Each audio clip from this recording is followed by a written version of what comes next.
I'm infamously quoted, I guess, for saying everything works a little, nothing works a lot. And what I mean by that is, we can find success in everything. This is Stay Paid, the marketing podcast that gives listeners a competitive edge to stay motivated, find inspiration, and discover proven real-world tactics from some of the best marketers across the nation. Welcome to another episode of Stay Paid. I'm Joshua Stike along with Luke Acree. And before we bring on our guest today, we'd love it if you take a minute to subscribe to Stay Paid on Apple Podcasts or Spotify if you're not already subscribed. And while you're there, drop us a review. Let us know how we're doing. We'll read it here on the show. Our guest today is Justin Brock. Justin is the founder of Medicare Con, as well as the owner and CEO of Go Guru and Bobby Brock Insurance. With a decade of massive action and intention in this industry, he has made an awesome impact on both the beneficiary and agent communities. Justin, welcome to Stay Paid. Thanks for being here. Thank you guys so much for having me. Appreciate it. Justin, man, excited to have you on the show. We were just out at your conference, and we were talking about this before we came on. I mean, just amazing. Yeah. And the growth that you've had in the attendees to your conference was incredible. Now, to give the audience an idea, I mean, we go to, 80 conferences a year as a company. We'll so year, we know the conference scene. We know good shows and bad shows, and you have a great show. And I think that's a testament to you as a business person, your acumen in marketing, and most importantly, your acumen in delivering value. So would love to have you just introduce yourself kind of to the audience, share a little bit of how you got into insurance, what made you start the conference even.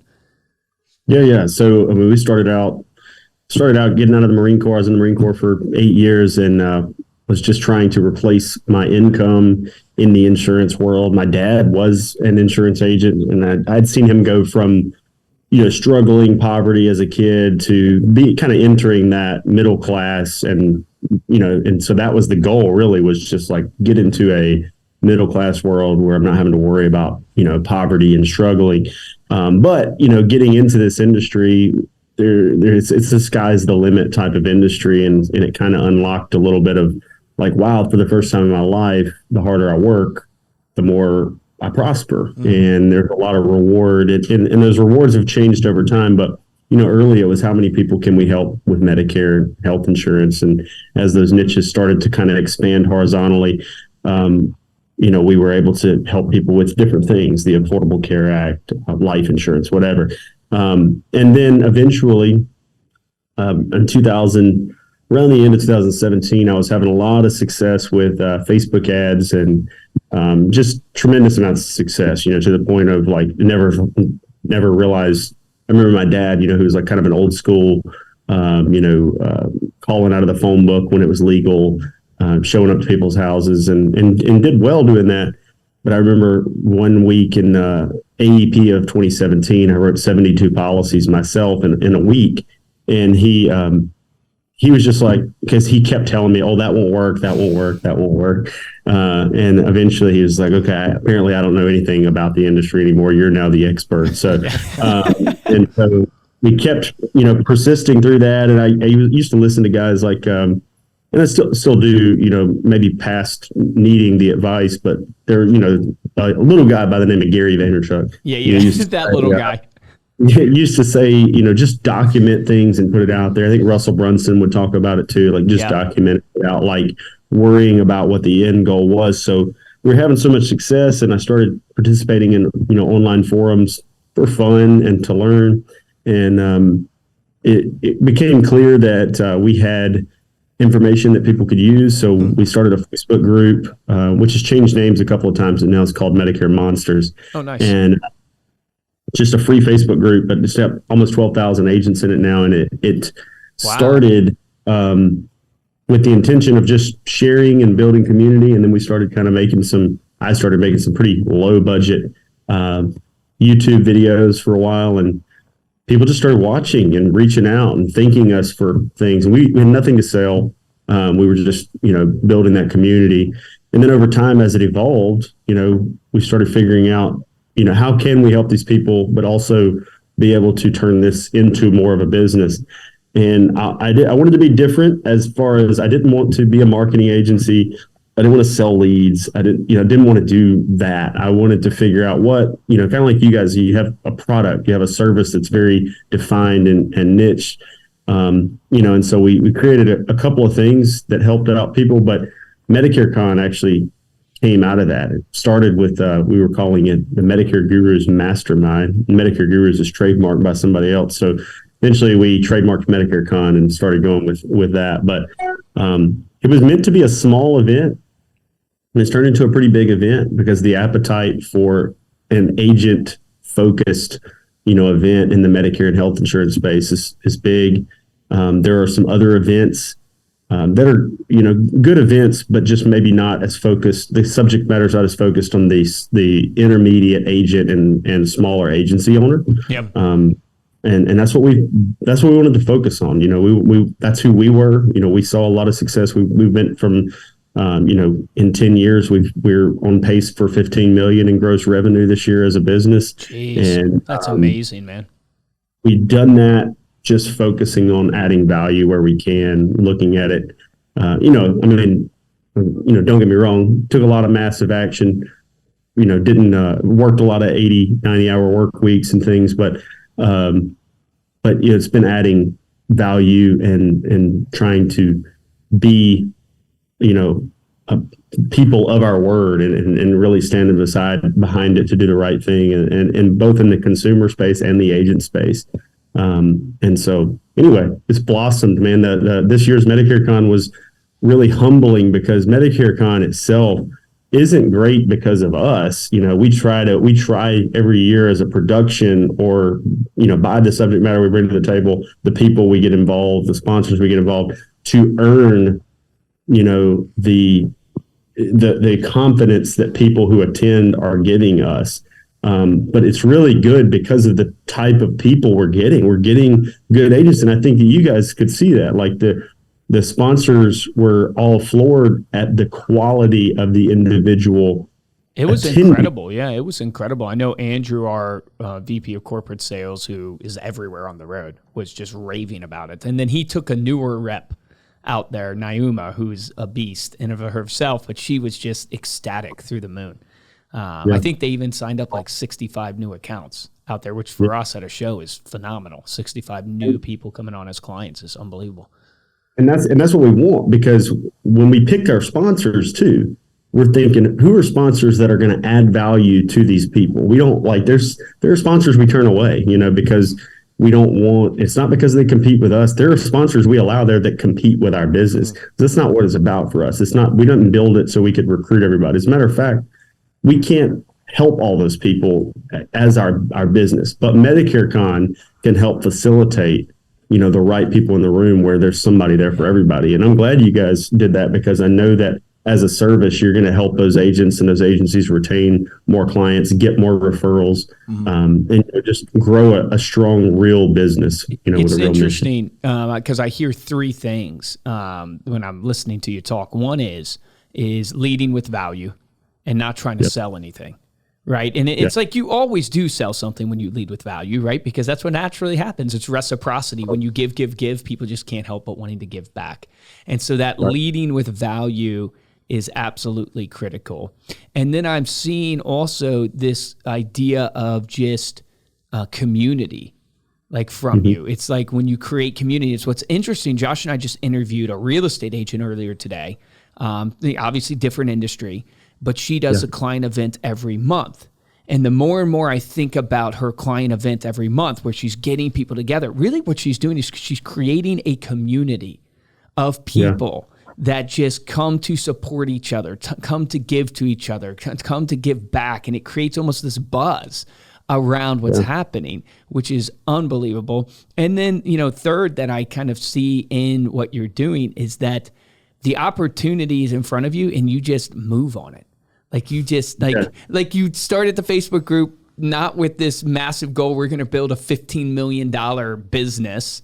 You just, hey, people are asking us for it. Let's do it. You start the conference. I mean, I'm sure you had goals. I'm not discrediting that you probably had some goals when you did it, but you just kind of just took action and just kept going and moving and moving. And I think those are three huge lessons people can take away just from the little bit you've shared. Yeah, I think with taking action too, unfortunately, when we do share a lot of information, one of the things I wish I could change the most is, how much people think. I had a neighbor that used to tell my wife that if he could, he's what did he say? Something like, if there was one thing I wish I could give you. My wife's name is Tempest. He said, Tempest, it's a little bit of my don't give meter, and what he meant was like, just stop caring so much about what somebody thinks, or all these different variables that people are focused on, and we see that in a lot of agents, when we're talking to them, is they're like, man, yeah, I'm going to do that, but what about this, but what about that, but what about that? And it's like, like I was just saying, when I created that group and we started producing content, there was no business. I had a business that was paying our bills, that was more than paying our bills, that was flourishing. And I thought, let's document this, because I listened to somebody who had this idea. They were giving this idea freely. It wasn't a sold idea. And, they know what they're talking about, and it made sense to me. I mean, there were some, sensically I was thinking, okay, if I put out value for free for a long time, that I'm going to muffle out everyone that's trying to sell value. And so we did that. And then when you give away so much value, like you said, the law of reciprocity is people want to do business with you because they want to figure out a way to give back. There are times where people told me, hey, I bought your book just because you've never sold me anything. And I don't even think I've read the book. That's but so cool. I just wanted to buy something from you, and so that's kind of cool. It's like the Hermosis right now, Layla Hermosi, Alex Hermosi, everybody's right. That, and the same Alex, theme, right? Yeah, Alex. so do I. It's this incredible content, but it's because they're just giving away everything. They're just giving away all the content for free, not wanting to sell anything. That really was his tagline, but he took that out. What was his tagline? He was like, I don't have anything to sell you. My name's Alex Hermosi. I've built over $100 million dollars of business, and I don't have anything to sell you. And then he go into his content. Yeah. But it is powerful, but people don't live there because they get commission breath and because they are searching for their next deal. And they don't realize that, man, you can do both. You can search for your next deal and do your prospecting and then just give all day. And you'll realize the giving all day, maybe in the short term, doesn't win against the prospecting, the cold calling and all that stuff. But in the long term, it will way outproduce the chasing of the lead. Absolutely. Yeah. We're consistently trying to, give away things in our community too. Like even on the consumer front, we did a big thing in December where we did a Christmas food drive, and we spent $60,000 getting food boxes together to give away to people, and it's not just customers, just people. And and this is not like me saying like we're out there being philanthropists, because the law of reciprocity in the community was that people gave us back tremendous amount of value, because they even the media started coming out and trying to cover the stuff we were doing, right? So it's people want to give back, when you're out there doing good. So we do that on the consumer and the agent front. On the agent front, it's easier because there's just such a thirst for information, and it's driven, some of the digital metrics of it is it's driven YouTube watch time, because agents will sit there and watch long form videos where you're giving stuff away. And so I try to explain to newer agents when they're advertising to consumers that there is value in things past the sale, or even before the sale. Like there's value in an email, there's value in a video viewer, there's value in the person that watches you and never buys anything. Like it doesn't have to just be, how do I get my next buyer? And there's this timetable of like people who are going to convert in the next year. And I'm sure you guys have seen this, but it's like of the people that are going to convert on your product in the next year, 3% of them are ready to go right now. And the other 97% is spread out over, some of them are in the first 1 to 3 months, some of them are the next 3 to 6, and the majority of them are in that last 6 to 12 somewhere. But everybody's trying to advertise to that 3% of people that need my product and are trying to convert it right now. And what they don't realize is of that 3% too, I've been advertising to them for years. So now you're competing against the guy that didn't just try to advertise to them yesterday. He's been there, putting the information out there. So that's, if you can think about businesses long term and surviving, a long period of time. And I get it. It's hard. You have to eat day one somehow. But if you're not trying to treat any of these businesses, whether it's real estate or insurance or Medicare or whatever, anytime you're trying to treat them as a I'm trying to get to 6 figures or 7 figures as fast as possible. Those are the people that burn out, I think, because they don't have they're not having that thought. Thankfully, my initial goal was to make $60,000 a year. So I was getting out of the Marine Corps. I was a sergeant. I had health insurance paid for. I had a wife and 2 kids. And I had done the math in my head that if I could make $60,000 a year in insurance, then I could replace what I had in mind. Now, I do way better than that now, but because my goal was to make 60,000, I was able to hit that, and I didn't have this such a thirst to get rich quick. It's sometimes the kids that come into it, and I don't mean to demean kids. I was 26 when I did it, and you get guys who 21, 22 coming in, and they're mesmerized by the Rolexes and the fancy cars and all that stuff, and they don't realize I didn't buy a Rolex till I was doing it for 9 years and was making $1 million a year and never even thought I'd have a Rolex in my life.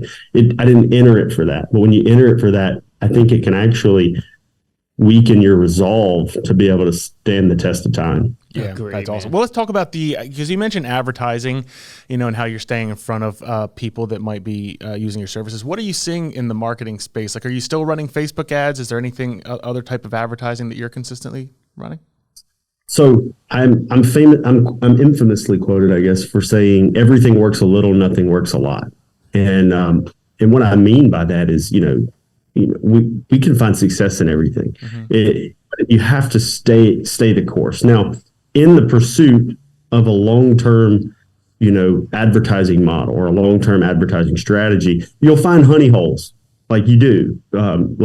Early on, I was having success so good with Facebook. If I realized how good it was in the scope of time, you should have dumped so much more.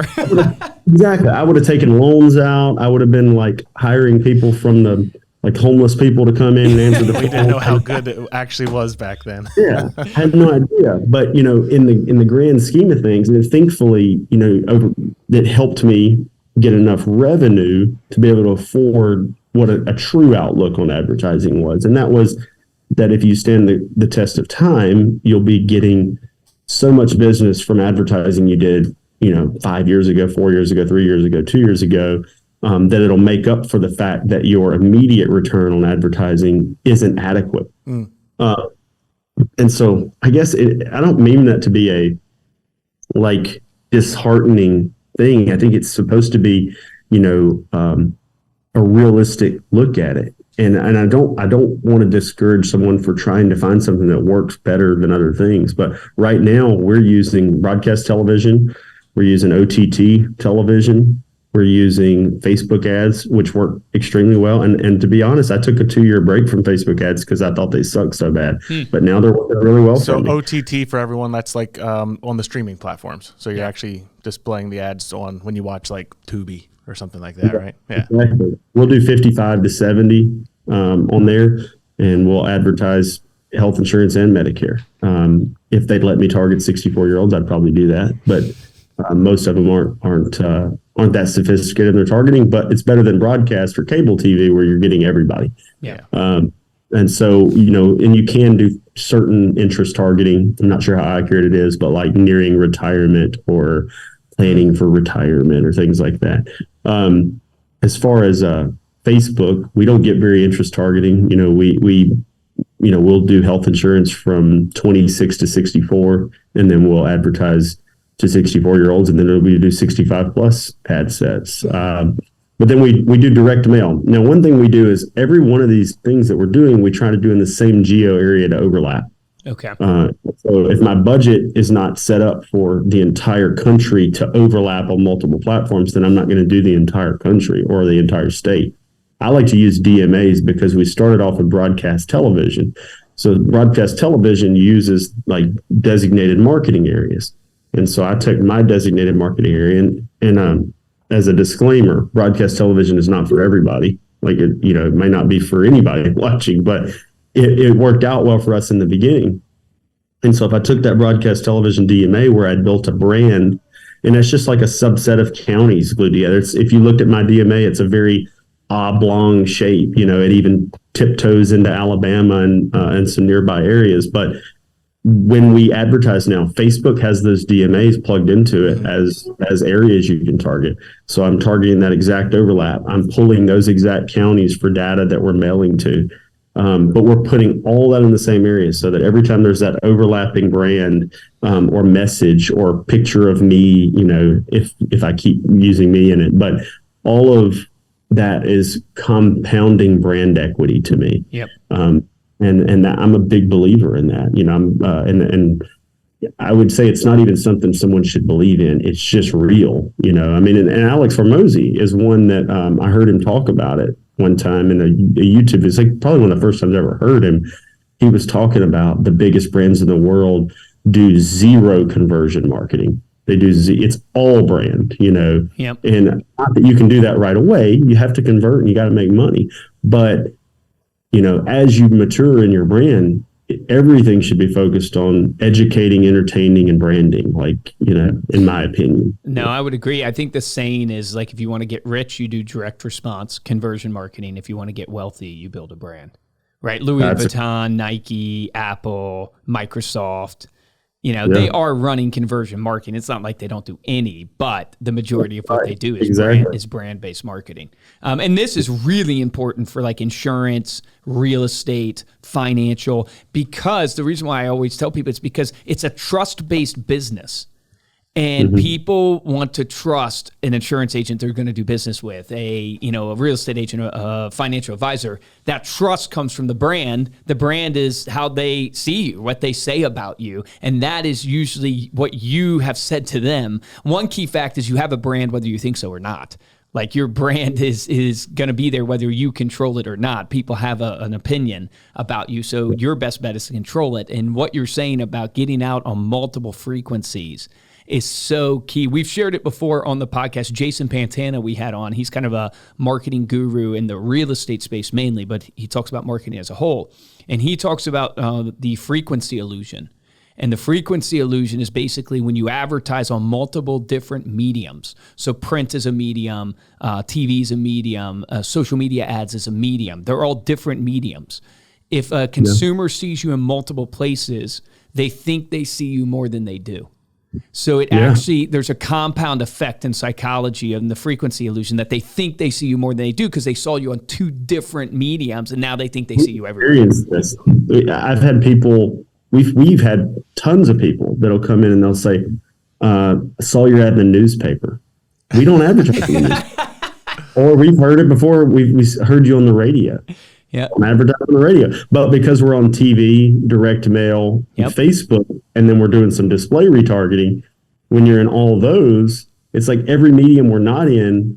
Some people still assume they saw us there because they're thinking, "Where did I see him?" Well, I was reading the newspaper. It was a newspaper, But that is so true. And we used to refer to it as.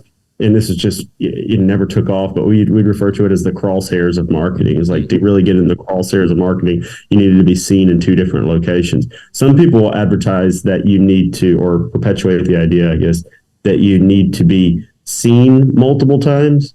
But like to his point and to your point, I think that being seen once on two different mediums is probably more powerful than being seen five times on the same medium. Yep, it is, because you can tune out the same medium pretty easy, like the brain just does it. It also, I would tell people, it's like you got to realize like the rule of convenience. Because if you think about like Amazon, why do we love Amazon so much? Everybody knows it's because of convenience. Whether it's convenience and it's a little bit more cost effective, or more likely convenience of how quick you can get on there, find what you need, purchase it, and it be delivered to you. If you apply that same psychology to like the consumer, the convenience of picking the person that pops into their mind the first and going with them is so much easier than having to research 4 or 5. It's kind of just look at Google searches. 90%, right, of all searches are like the top 3 links. It's like they're lazy. People are going to go with the first thing they see. So it's like, why do you need to market on 2 different platforms? Why do you need to build a brand to be frequent? Because it's all about convenience. If you can be first in the mind of the consumer is naturally lazy. They're going to go with the first person they think of, like 76% of the time, I think is what the stats are. So it makes so much sense. I can pile onto that. The number one objection I get to telling people to spend money on marketing, which is an idea I perpetuate heavily, is learning marketing, understanding your marketing, partner with partners that can help you with your marketing, but not take over the strategy or the concept, because you need to know it and you need to spend money on it. And the number one objection I get is people have been around for a while and say, well, I've built a referral-based business. And I kind of think it's funny because they're acting like we don't get referrals. We get a shitload of referrals. But I bet if I'm advertising in a market and you're not, and we both get a referral, if we both got 100 referrals, I'm going to convert significantly more of those referrals, because when they say you should call Justin Brock and they've seen me on 3 other mediums or 2 other mediums, they're going to remember that name because they already remembered it. And now they get a referral that brought it to life. And said, hey, he's not just an advertiser. He's somebody that I know, somebody that uses him, and he's on TV or he's on wherever. Now, when they go to convert, they'll Google me, which we do a pretty good job at that too. So I pop up and then they'll have my phone number. The other guy, his name is Tom Jones. They say, you should, well, not Tom Jones. They'd remember that. Let's say Tim O'Hallahan or whatever. They say, you should call Tim O'Hallahan. Tim O'Hallahan. Okay, later on, they're like, who the hell they tell me to call? Because they've never heard his name before, right? And they don't know. So hell, even if it was Tom Jones, they might think, was it Tom Brokaw? Was it, they're starting to change the name. I'm telling people, even if you have a referral-based business, if you're advertising, your referrals will convert more often, and you'll get people that aren't just from referrals. Yeah, so good, man. It's spot on. I always tell people, activity makes consumers think productivity. So if people see you active, you could be the worst agent in the world, but if you're the most active, they actually think you're probably killing it. Oh, I see you everywhere. You're doing great. And it's like, I haven't sold a home or I haven't sold a policy, but they see like activity in the mind of consumer. They think productivity, and people want to work with people that they think are producing. They think they want to work with people that they look up to, that they think are, wow, really active, that they think are impressive. So exactly what you're saying, like tap into that. Being out there and being active makes people think productivity versus the Tom O'Halloran. So he's Irish. So my wife was reading a study to me one day, or kind of the highlights of it. And it was this like Stanford study on employees that get raises or recognition the most. And it turns out the number one trait for them to get a raise or to get noticed or get raises or get recognition is that they tell their boss or their superiors what they're doing all the time. and I thought it's so funny because it's the same, it goes along with the same thing. It's activity, it's the perception of prosperity or that they're actually adding value. And it's not that they're not, but like I've had employees that like give you play-by-plays after the fact all the time. And I do in my head think, wow, you're really getting a lot done. Meanwhile, I know there's employees that don't bother me at all, don't take any of my time and get just as much or more done, but you just don't think about it because they're doing it in the shadows. And, that that's great, but to your same point, like if there's activity and there's activity, you see it and they're perpetuating it, then you assume that they're being productive. Thanks for the tip, Justin. Luke, you're going to be getting minute by minute. Yeah, you're going to take, this is what I did today. The squeaky wheel gets the grease. There's a reason why that saying is true. That's true. Justin, man, I get half of your next raise now. Justin, this is awesome. Thank you so much for coming on the show today. I know you've got Medicare Con coming up next year. You got a special early bird offer for everybody. Let them know about that and then how they can connect with you. Yeah, so 2024.medicarecon.com is a little subdomain. We're rebuilding medicarecon.com out for next year. But 2024.medicarecon.com, you can check out with coupon code EARLYBIRD2024, and that'll get you 30% off. It's the biggest discount we'll give away. Nobody else will have a bigger association discount or anything like that. And we're really trying to drive people to get in there and reserve that because it's going to be an awesome year. We learned a lot in Vegas this year. It was a great event, but it was our first time in Vegas, first one of that size, and now we know how to make it even better. So very excited about it. And yeah, to get in touch with us, super easy. You can go through justinbrock.com. You can go through MedicareCon.com. There are ways through there, or you can just email us at info@justinbrock.com. Awesome. Love to reach out and talk to you. Also join the Medicare Monsters Facebook group. It's a great group if you're in the Medicare or even like the ACA or health insurance space. Great. That's awesome. Thank you again. Thank you all for listening. You can get all of those links that Justin mentioned, as well as that special offer, over at staypaidpodcast.com. We'll have the post with the show notes and the video and all of those links there at staypaidpodcast.com. If you enjoyed this episode and want to share your support, head on over to Apple Podcasts, drop us a 5-star review along with a comment. And the best way to show your support is to simply share this episode with a friend or share it on your social media. If you want to get hold of me or Luke, you can email us at podcast@remindermedia.com. And of course, we're on Instagram as well. We are at Stay Paid Podcast. For this episode of Stay Paid, I'm Joshua Stike. Guys, I'm Luke Acree. Justin, thank you so much, man. Awesome talking to you. A lot of golden nuggets there.